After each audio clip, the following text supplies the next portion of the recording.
শেষ গেল। সো প্রত্যেকটা দিন যদি আমি শেখার মানসিকতায় থাকি আর যদি অবজারভেশন পাওয়ার বাড়াতে পারি, মানে খুব সহজ বাবা মাদের কথায় যদি বলি, বাবা মা এই কথাটা বলে, আমাকেও বলেছে, তোমাকেও বলেছে এবং সবাইকে বলে, কটা চোখ? দুটো। কটা কান? দুটো। তাহলে বেশি ইউজ হবে এই দুটো, এটা কি হবে?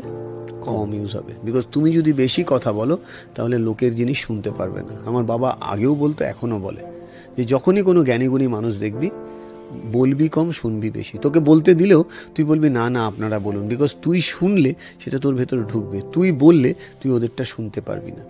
সো আমার মনে হয় আমরা এই দুটোকে যতটা ইউজ করা দরকার তার থেকে অনেক সময় এটা বেশি ইউজ করি, এবং যেটাই বেশি ইউজ হয় সেটার নাম হচ্ছে মিস ইউজ হয়ে যায়। আমরা যদি একটু ক্যালকুলেট করি, যারা শুনছেন, লাস্ট কাল থেকে আজ অবধি, মানে আপনি 24 ঘন্টাকে ক্যালকুলেট করে দেখুন সারাদিনে কতটা টাইম প্রোডাক্টিভ ছিল।